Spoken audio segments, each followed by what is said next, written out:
studio préféré au Bristé. ML2G, oui. Et nous voici du coup, ça faisait longtemps, ça fait déjà un mois du coup qu'il n'y a pas eu de dernier pay-per-view. Oh là là. Et pourtant il s'en est passé des trucs, mais nous voici pour les pronostics du pay-per-view WWE No Mercy 2017, précisons-le. Oui, 2018, voilà. Oui, parce qu'on sait jamais, peut-être que dans 3 ans notre chaîne sera devenue célèbre et les gens regarderont nos anciennes vidéos. Faut préciser l'année. Ah, ça me plaît cette idée. Ouais, J'aime cette idée, ça me plaît. Moi je veux bien. Donc, alors, j'ai regardé Raw avant de faire cette vidéo, le dernier Raw, parce que j'ai pas trop le temps de suivre le cash lancement. Mais je l'ai pu me mettre à jour et regarder, donc je vais pouvoir faire un bon commentary, je pense, des prochains matchs. Donc, je vais te laisser ouvrir le bal, mon cher Amel. Bah écoutez, on s'est collé sur la liste des matchs donc de la carte sur le site Wikipédia. Donc on va faire dans l'ordre du site Wikipédia et on va commencer par le match Neville, champion Cruiserweight, contre Enzo Amore qui est arrivé entre-temps à 205 Live. Alors, pour moi ce match-là, il va être intéressant dans le sens où on va bien se foutre de la gueule d'Enzo Amore. Parce que j'ai regardé 205 Live aujourd'hui et j'ai rigolé parce que Neville, il le prend mais absolument pas au sérieux, Enzo Amore. Et Enzo Amore, du peu que j'ai pu en voir depuis qu'il est à 205 Live, c'est un bon à rien. Faut dire ce qui est, c'est un putain de bon à rien. Et c'est pas compliqué, en fin de compte, de base, il devait être puni par la fédération parce qu'il fait de la merde en dehors sur les réseaux sociaux, etc. Et qu'il se la pète un peu trop. Donc il y a beaucoup de personnes qui le détestent dans les vestiaires. Donc ils l'ont foutu à 205 Live. Voilà. Bon, on l'a foutu dans une division Cruiserweight parce qu'il est plutôt poids léger.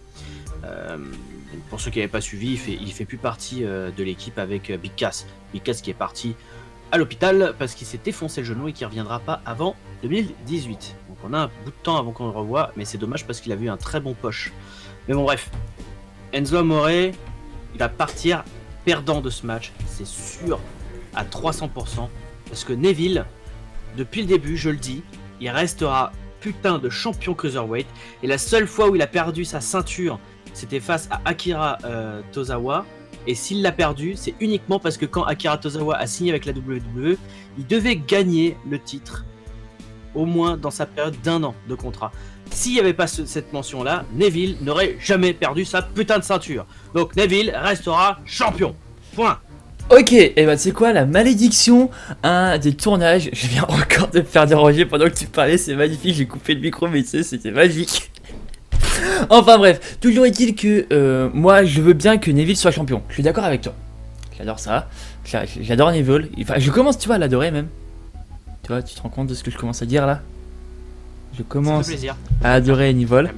Et malgré tout, je sens que justement, si Enzo pouvait prendre la ceinture à Neville, la situation serait tellement ridicule que ça pourrait en être jouissif quoi.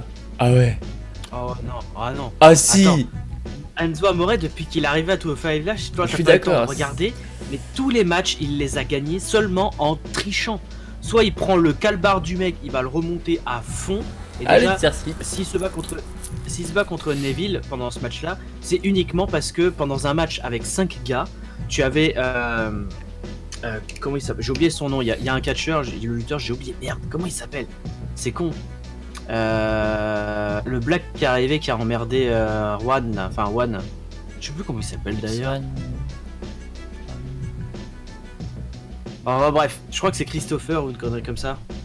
Je pourrais pas dire là du coup vu que je... Vache, j'ai plus son nom, c'est n'importe quoi. Bref, le mec il a défoncé tout le monde sur le ring, il a fait le tomber sur tout le monde parce que c'était par élimination. Il a gagné quasiment le match, sauf que Enzo Amore il était dans le coin en mode pépère, vas-y je me suis fait mal, je reste un peu dans le coin. Il est arrivé, petit paquet au dernier, boum, fini. Il a rien foutu pendant tout le match. Rien du tout.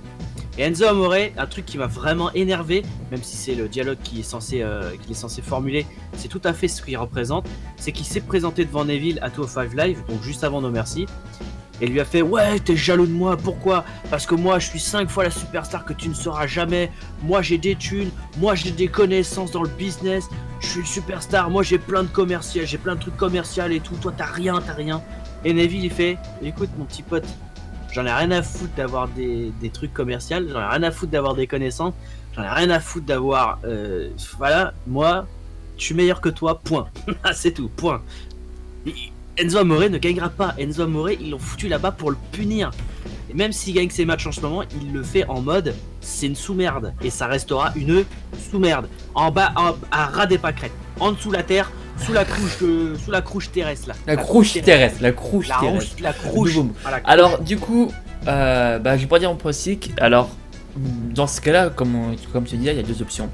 Soit Enzo Amore se fait remettre à sa place et se fait rétamer, soit il gagne. Et moi, je vais prendre le chemin de Enzo Amore gagne. Même si ça me fait chier. En vrai, c'est un sac à merde. Je demande à ce qu'on l'insulte dans les commentaires. Direct, là maintenant. Non, ce n'est pas. T'es en pause. Ce n'est pas Ombris, c'est un sac à merde. Ombris te fait des pronostics. Et j'ai dit, même si ça me ferait chier, je pense qu'il pourrait gagner. J'ai dit qu'il pourrait. Il peut pas gagner. Donc je dis Enzo Amore et le sac à merde, il t'emmerde. Voilà. Alors c'est pas compliqué, s'il gagne, je te paye un billet pour venir ici un week-end. Ah bah non, tu travailles. Ah, c'est dommage. Écoute, j'ai des congés, hein, j'ai des jours de congés. Hein. Regarde, là j'ai 3 jours de repos. Hein. Bref, je note, je reste je sur prends note. Neville, tu restes sur Enzo Amore. Je prends bien, note. S'il gagne, on va se faire prends note. Vas-y. Allez. Alors, prochain match du coup. Alors, si on est bien dans l'ordre, moi j'ai Finn Balor contre Bray Wyatt. C'est ça, match classique. Donc match classique, mais ça va être le Finn Balor de base et pas de Demon King. Parce que du coup, on a quand même eu Bray Wyatt qui a quand même dit ouais, mais t'as besoin du Demon King pour me battre. Mais est-ce que Finn Balor lui-même, l'homme légal entre guillemets, pourrait me battre? Et en fait, c'est la rivalité continue entre les deux. Mais du coup, on va avoir juste Finn Balor, donc l'intro classique et pas la magnifique intro du Demon King. Juste Finn Balor contre du coup Bray Wyatt. Alors match qui me suscite pas trop d'intérêt parce que le match de SummerSlam était génial, j'ai adoré le voir, mais disons que c'est le genre de match que j'aurais préféré voir qu'une seule fois, mais rarement du coup, genre un autre match de Finn Balor Bray Wyatt, peut-être dans la période de Royal Rumble ou de Fastlane, plutôt que le retrouver directement encore à No Mercy. Bon après c'est une feud, ça dure souvent longtemps ces matchs là, mais je vois pas comment ça pourrait se boucler, et pour moi je pense que Bray Wyatt va gagner en disant bah écoute t'as besoin d'un Demon King pour me battre, mais tout seul t'es qu'une sous-merde quoi. Voilà. Bah, je suis d'accord avec toi, moi je pars aussi sur une victoire de Bray Wyatt. Après, j'ai pas grand chose d'autre à dire sur ce match, on a un peu fait le tour. Demon King avait gagné à SummerSlam, la rivalité continue. Rivalité assez discrète, en plus de ça. Oui, très. Donc, pas trop d'intérêt et pas trop de hype autour. Donc, on va pouvoir passer au troisième match, mon cher Rebel. Et bah, ce sera The Miz, champion intercontinental, contre Jason Jordan. Alors, évidemment, The Miz, il sera avec Maryse, Bo Dallas et Curtis Axel. Donc, c'est pour le titre intercontinental. Enfin, The Miz va être mis en avant. Enfin, sa ceinture va être mise en jeu pendant un pay-per-view. C'est ce qu'il voulait depuis un petit moment parce qu'il est toujours pris au ridicule et il veut être pris au sérieux, The Miz. Et ben, il va avoir le fils bâtard de Kurt Angle, Jason Jordan, contre lui. Et Jason Jordan, il est ultra puissant. Il est très bon sur le ring. Mais je reste sur une victoire de The Miz parce que The Miz sans ceinture, c'est une raclette sans fromage. Une levrette sans fessée. Oh oui aussi, oui. Ah non, enfin, comme on en parlait en plus avec Emel, hier soir justement, on s'est dit maintenant il y a des champions, enfin des personnes dans la WWE qu'on ne peut pas voir sans ceinture et qu'on ne peut plus imaginer sans leur ceinture. Brock Lesnar avec le titre universel par exemple, The Miz avec le titre intercontinental, ils ont ça en eux, c'est ancré en eux, on peut pas leur enlever comme ça. J'ai quasiment toujours connu The Miz avec un titre soit intercontinental, soit des États-Unis, et même à l'époque où il était champion de la WWE, mais il porte super bien le titre, et ça le rend tellement encore plus hautain, encore plus arrogant, mais je suis champion et j'arrive à le rester, que tu peux pas, tu peux pas le mettre sans ceinture. Et moi je veux que The Miz reste à gagner parce que Jason Jordan, papa, vas-y, tu remets Bo Dallas et les autres gagnent s'il te plaît, puis moi je vois que je peux gagner le match, s'il te plaît papa. Non mais ce qu'ils ont inventé autour de Jason Jordan, c'est bien, ça fait un tout petit buzz à la con, et puis ça amène une autre histoire avec ce lutteur. Parce qu'il est talentueux, donc c'est bien de le ramener en avant sur le ring, mais le problème c'est que ça devient ridicule. Et moi j'attends avec impatience le heel turn où il dira ah ouais j'ai menti, j'ai falsifié les papiers, Je suis pas vraiment le fils de Kurt Angle, j'ai fait ça pour profiter des opportunités, blablabla. Et je pense qu'on aura peut-être un retournement de situation comme celui-ci, donc quand il fera un heel turn, je pense qu'on l'aura quand il aura une ceinture. Il dira voilà, j'ai profité des opportunités parce que mon père c'est le general manager de Raw et j'ai réussi à avoir une ceinture. Et là, tu verrais bien Kurt Angle revenir sur le ring parce qu'apparemment il s'entraîne. Je sais pas. WrestleMania, sur le ring, mais Kurt Angle contre Jason Jordan. ça pourrait être sympa, par exemple. Ça pourrait être sympa. Mais bon. Pour moi, The Miz, ouais, c'est clair que maintenant, s'il a plus de ceinture, The Miz devient useless finalement. Ou alors il va essayer de courir après un autre titre. Pourquoi pas s'en mettre, enfin essayer de par équipe avec les trois autres là, les deux autres. Ouais, mais les deux autres, pareil, je les vois pas. Moi je les vois pas champions, je les vois juste en sbire Ah après. non. C'est con pour eux, hein, mais. Ouais, c'est ça. À voir, mais ouais, non, The Miz, je pense qu'il aura pas trop de difficultés à gagner, bizarrement. Non. Et Bah, de toute façon, s'il a ces deux acolytes à côté, ça sera facile. il y aura Maryse aussi, elle était absente là récemment Ouais. parce que. Et vu que c'est un match simple, on peut très bien imaginer une disqualification et basta. Ah, ça me va, ça me plaît bien. Allez, moi je dis The Ouais. Miz emballer, c'est pesé. Emballé, c'est pesé. Du coup, prochain match, monsieur. Alors, prochain match, un Tag Team Championship. Et c'est la revanche de Cesaro et Sheamus face à Dean Ambrose et Seth Rollins. Je sais pas. J'adore Ambrose et Rollins, je les kiffe. Même s'il manque Roman Reigns, je les kiffe quand même. Mais Cesaro et Sheamus, c'est mes chouchous du moment. Je les adore. Je trouve que c'est une équipe qui déboîte. Et je veux qu'ils récupèrent leur titre. Voilà. Bah, moi je suis pareil, je pense que Cesaro et Sheamus récupéreront leur titre. Et soyons francs, Seth Rollins, Dean Ambrose, qui reviennent ensemble pour faire le Shield. Y a rien qui montre que c'est le Shield. Rien. Ah oui, T'as pas de Titantron, t'as pas de musique, t'as rien autour. C'est juste deux gars qui étaient dans une même équipe avant qui sont revenus ensemble. Si Roman Reigns retourne avec eux, là d'accord, là ok. Mais là y a rien. Donc pour moi c'est juste deux copains qui se faisaient la gueule pendant 3 ans qui sont revenus ensemble et qui ont une ceinture. Point. Mais pour moi Cesaro et Sheamus, ils sont putain de puissants et ils récupéreront leur ceinture. En tout cas, c'est ce que je pense. Bah, c'est les plus. Enfin, c'est en plus l'équipe la plus médiatisée pour le moment, la plus soudée, parce qu'ils sont quand même très bons, même si Royal Rumble, ils sont éliminés entre eux en début d'année. On disait purée, ils vont déjà pu être ensemble. Non, ça va faire un petit moment qu'ils durent ensemble, et puis ils se complètent tellement bien. Même par exemple dans les Raw et tout, il y a Dean Ambrose, Seth Rollins qui commencent à venir les faire chier. Puis après il y a Gallows et Anderson qui viennent aussi, mais ils ont pas le truc. C'est Gallows et Anderson, ils étaient là quand il y avait des clubs avec Edge Styles où tu dis vous pouviez défoncer John Cena. Ils ont été champions pendant un court instant et puis après plus rien. Voilà. Pareil pour. C'est dommage. Voilà, c'est dommage parce que eux aussi sont très très bons et puis au début ils étaient géniaux, mais je trouve que la WWE et la division par équipe en ce moment c'est un peu on n'a pas grand choix, on n'a que 3-4 équipes par roster. Ils mettent ça de côté, hein. Très clairement ils mettent ça de côté et c'est encore pire côté SmackDown les équipes, c'est encore pire. Ouais bah Usos, Mais bon, on y reviendra quand on fera, les pronostics d'Hell in a Cell, voilà merci. Donc après on a du coup pour ça pour finir quand même sur le Tag Team Championship, Dean Ambrose et Seth Rollins, c'est vrai que j'ai été déçu de voir qu'ils rentraient soit séparément soit juste une musique où c'est marqué Dean Ambrose et Seth Rollins. Je pensais qu'ils reprendraient peut-être le nom de Shield ou même un truc complètement ailleurs. Non, c'est juste deux personnes random. Ils ont juste prouvé en arrivant ensemble que comment dire voilà, on était au top auparavant, on était les meilleurs, on revient juste en mode random, on rechoppe les titres. Ça c'est beau, C'est ça. j'aime bien. Mais après, non, je veux un Cesaro Sheamus, match qui serait assez intéressant. Je veux de la fourberie du côté de Cesaro et Sheamus, du troll, parce que c'est deux gros Il y en trolls. aura. Et je veux aura, quand même un c'est sûr. bon côté tactique venant de Ambrose et Rollins, parce que ces deux catcheurs se complètent bien. Et je pense que ce match, enfin c'est un des matchs que j'attends le plus dans ces 7 matchs, parce qu'il n'y en a que 7. Ouais. Et d'ailleurs, on va pouvoir passer au 1, 2, 3, au 5e match, mon cher. Vas-y. C'est Fatal 5-Way pour le match pour la ceinture féminin. Et du coup, ce sera Alexa Bliss contre Sasha Banks, contre Bayley, contre Nia Jax, contre Emma. 5 femmes, une seule gagnante pour le titre champion féminin de Raw. Donc, sur ces 5 lutteuses, Alexa Bliss a récupéré sa ceinture qu'elle avait perdue auparavant face à Sasha Banks. Donc Alexa Bliss garde sa ceinture. Et sur toutes ces lutteuses, je partirai sur une victoire. Je reste sur Alexa Bliss en fait.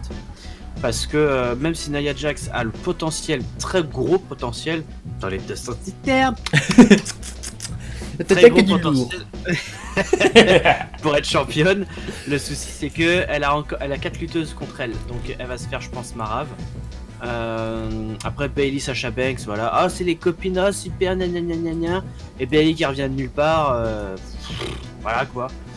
Bon, d'accord, elle a été blessée, d'accord, elle avait une opportunité pour avoir la ceinture, mais tu reviens pas d'une blessure et tu fais hop, salut, c'est moi, je peux venir, ah, je m'incruste à votre match. Et là-bas, c'était un Fatal 4-Way. Bref, je reste sur une championne Alexa Bliss. Voilà. Eh bien moi, parce que forcément je suis un sac à merde, je ne dirais pas Bayley, déjà. Je suis content qu'elle soit là. T'es un peu au-dessus du sac à merde. Je ne dirais pas Bayley, même si je vais la revoir quelque en fait, la période Candlestick on the pole match contre Alexa Bliss, je me suis dit, retire-toi un petit peu, s'il te plaît, va te rentraîner un petit peu, Bayley, parce que là, ça va pas. Va revoir un peu ton personnage. J'adore ce quelque chose, hein, je l'adore toujours, mais je reste lucide aussi, objectif. Et en fait, je me suis dit, tiens, il y a Emma qui sort du lot, ça fait un petit moment qu'on l'avait pas vue. Elle s'est pas luttée, Emma. Non mais attends, elle s'est pas luttée peut-être, mais je me suis dit pourquoi pas un bon petit retournement de situation, parce que Sasha Banks, si elle gagne, c'est la grosse blague. Elle serait je ne sais combien de fois championne, elle va le reperdre à Raw, ça serait complètement ridicule. Nia Jax, le problème c'est que il faut qu'elle soit en 1 contre 1 si elle veut gagner une ceinture, parce que le problème c'est que WrestleMania c'était un Fatal 4-Way, elle s'est fait déglinguer. Là c'est un Fatal 5-Way, elle va se faire déglinguer parce qu'ils ont même créé une espèce de petite équipe elle on se met à tous dessus, et puis il y a même Alexa Bliss qui essaie de taper à l'incruste avec Bayley et Sasha Banks en mode c'est mignon, on est copines. Ça c'était quand même loli lol quoi. Hein. Et bah justement je vois bien Emma arriver en coup de pute à la toute fin, genre ça, je vois pas comment ça pourrait terminer, mais genre une Nia Jax qui est un peu foutue en retrait, Alexa Bliss qui elle aussi genre est hors du ring à vaciller, il reste que Sasha Banks et Bayley, et en fait forcément elles vont se retrouver à se battre entre elles pour le titre. Et puis au bout d'un moment, allez hop, Emma elle arrive, elle chope le titre, et pourquoi pas du coup avoir Emma repartir championne. Parce que, ok, on peut dire c'est pas caché ou tel truc, mais en même temps on la voit pas assez, moi je la vois pas assez pour en juger. Et je sais que sa période Emma Lina qu'elle avait, moi je la kiffais bien. Hein, ça remonte un petit moment, mais je le kiffais bien comment elle était. J'ai pas connu ça. Et justement, ça pourrait être la surprise, mais ça peut aussi débloquer des nouvelles histoires, des nouvelles feuds, et apporter un peu de sang neuf, parce que c'est quand même ce qui manque, il manque un peu de sang neuf sur les titres et sur les champions, et du coup je veux que Emma gagne, donc je dirais Emma, mais vraiment en grosse surprise, ça se trouve ça va être le chemin habituel, Bayley ou Alexa Bliss ou Sasha Banks, mais ça m'intéresse pas, du coup je crois en quelque chose de nouveau, et je crois en Emma qui l'emporterait. D'accord, bah du coup on va pouvoir passer au prochain match. Alors, prochain match. Oh, match intéressant. John Cena contre Roman Reigns. Voilà, match random qui a été placé comme ça parce que forcément il fallait qu'il y ait John Cena quelque part. Et puis ça fait un peu le match mitigé. John Cena qui est forcément John Cena, c'est le héros de tous les post-club. Voilà. Prochain, je me tape une queue. Oh, va. Ah, c'est gentil, John Cena, c'est cool cher. Hein, et moi qui aime être sur John Cena, je le bats avec la triple coup de pied sauté. Hein. Ah voilà, et puis question Roman Reigns, c'est bon, faut arrêter, personne il aime, pourquoi il cache encore ce mec là et s'il est pas caché, hein. Fermez la putain, pardon. Du coup, match intéressant parce qu'il y a Roman Reigns qui est ultra détesté encore, pas pour changer. T'as John Cena qui, on sent quand même qu'il va bientôt se barrer, hein. Il est en free agent, mais il va bientôt se barrer, ça c'est sûr et certain. Il est encore jusqu'à WrestleMania et encore. Donc je penserai quand même à une victoire de Roman Reigns, parce que y a tout qui est monté sur Roman Reigns. Roman Reigns a battu beaucoup de personnes, a maîtrisé beaucoup de matchs, que ce soit contre les plus gros, hein, contre Brock Lesnar, contre Braun Strowman, tous les matchs là il les a gérés et je pense pas que John Cena puisse quand même lui river les épaules. Là on parle de Roman Reigns et pas de Baron Corbin, enfin excusez-moi la comparaison, mais Roman Reigns en impose plus. Roman Reigns fait partie des bons gros catcheurs et justement le fait qu'il puisse battre John Cena, alors déjà mais le public ça le foutrait tellement en rogne, mais j'aimerais tant. Mouah. Genre, John Cena, c'est bon, il peut se rhabiller. Et le match peut quand même être intéressant parce que Roman Reigns est un très bon catcheur. Faut arrêter de dire le contraire. C'est un très très bon catcheur. Moi, je dis ça en tant que spectateur. Et même les personnes qui ont catché avec lui le disent. Mais c'est génial de catcher avec lui, il est vraiment très bon. John Cena est bon quand même. Même si on connaît que trop son catch, il est bon. C'est tous les deux bons gabarits, donc ça peut faire un très beau match. Après, j'espère qu'ils ne vont pas foutre ça en l'air parce que c'est John Cena et qu'il faut que John Cena gagne et que le match ne sera pas tiré par les cheveux. Mais je pense que ça peut être un beau match et je veux Roman Reigns gagnant. Sur ce, mon monologue était assez long. ML, tu peux parler. Voilà, je pense comme toi, je pense que c'est Roman Reigns qui va gagner pour la simple bonne raison que c'est que si Roman Reigns perd, il y aura vengeance et on va se retaper des matchs à la con John Cena Roman Reigns. Or, si c'est John Cena qui perd, lui, John Cena, vu qu'il s'en bat les couilles, jamais il ira se venger. Il dira ok, mec, c'est toi le plus fort, je respecte. Point. Parce qu'il fait son respect. A seul loyalty, respect. Donc, en gros, ouais, je pense sur une victoire de Roman Reigns, comme ça, boum, on arrête là. On va pas plus loin. Et puis c'est tout, quoi. J'ai pas grand chose à dire puisque ce match-là m'intéresse pas plus que ça finalement. Bah, ouais, c'est Roman Reigns, donc je veux mater Roman Reigns. Enfin, je veux mater le match de Roman Reigns. Oula. Et du coup, non, je veux voir ce match aussi. En fait, c'est que les matchs de No Mercy, la plupart m'intéressent beaucoup. Et c'est bien, c'est qu'il n'y en a pas des masses, donc à mon avis, ce sont des matchs qui vont quand même être sur la durée. Donc c'est ce qui m'intéresse. Mais, le match qui m'intéresse le plus, c'est quand même le main event. Et je te laisse. Vas-y, je te laisse l'annoncer. Ça va être un match pour le titre universel. Brock Lesnar, champion, contre Braun Strowman. The Monster Among Men. Voilà, ce type, il défonce tout le monde. Lors du précédent pay-per-view c'était SummerSlam, Braun Strowman a détruit littéralement Brock Lesnar. Il l'a détruit. Personne ne peut mettre à genoux Braun Strowman. C'est une façon de parler évidemment parce qu'on peut le mettre à genoux, mais voilà. Braun Strowman, il va déglinguer Brock Lesnar, mais parce qu'il y a toujours un mais. Je pense et je reste sur une victoire de Brock Lesnar parce que je le vois pas perdre à No Mercy. Et Brock Lesnar, je le vois plus perdre à WrestleMania. Peu importe contre qui. Voilà. C'est mon pronostic. Braun Strowman. Pour toi. Bon, bah, Braun Strowman. Et après, c'est clair qu'il peut gagner la ceinture, mais je le vois pas en tant que champion en fait.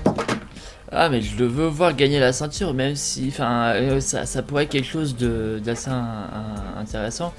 Et puis après, Hell in a Cell, je sais pas si c'est un show. C'est exclusif à SmackDown, Hell in a Cell? Exclu SmackDown, ouais. Ah, ça me fait un peu chier. Il me semble que c'est exclu SmackDown. Après, tu me diras, il y a un nouveau pay-per-view qui va sortir, c'est Starcast ou Star je sais plus quoi. Ah oui. Star truc mec. Et ça c'est ouais, je sais plus si c'est exclu Raw ou si c'est les deux, bref. Mais je pense que Hell in a Cell c'est exclu SmackDown.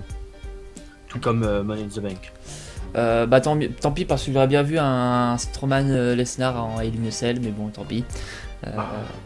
Mais bon bah non. On a eu Strowman Big Show dans une cage quand même, hein. Oui.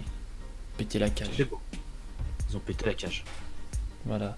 Et d'ailleurs, sur le show français, on voit pas la cage se faire péter. Ah ouais.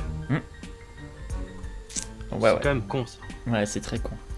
C'est en fait quand j'ai vu le passage, du coup j'avais suivi un peu le show français pour pouvoir regarder plus rapidement parce que c'est un condensé les shows qu'on a sur la télé. Et en fait j'ai vu après les promos qu'il y avait pour le match Lesnar Strowman, et puis j'ai fait putain j'ai pas vu ça moi. Et puis du coup j'ai fait je vais remater le match et du coup c'est vrai que vous avez pété la cage. Enfin bref, on a fait un peu le tour des matchs. Donc de sacrés pronostics, hein, on en a 2 ou 3 différents. dans l'ensemble, mais sinon on est assez d'accord. Bah, si on refait le tour vite fait, Neville, Enzo Amore, moi je suis pour Neville, t'es pour Enzo. Ouais, Finn Balor, Bray Wyatt, je suis pour Bray Wyatt, t'es pour Bray Wyatt. oui, The Miz, Jason Jordan, on est tous les deux pour The Miz. oui. Seth Rollins, Dean Ambrose, Cesaro Sheamus, on est tous les deux pour Cesaro Sheamus. Alexa Bliss, Sasha Banks, Bayley, Nia Jax, Emma, t'es pour Emma, je suis pour Alexa Bliss. Oui. John Cena, Roman Reigns, on est pareil.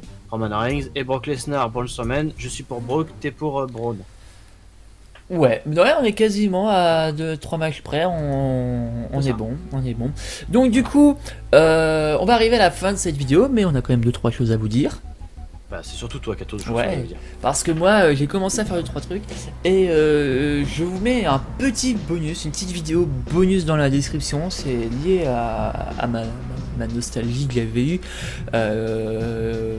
Comment vous expliquer? Parce que je collectionnais les cartes de catch, et je suis tombé sur comment ça s'appelle, une petite boîte, comme c'est là que je monte la webcam, qui était un gros deck de cartes de catch et tout qu'on avait à l'époque, et du coup je l'ai réouvert en vidéo pour un peu repartager tout ça.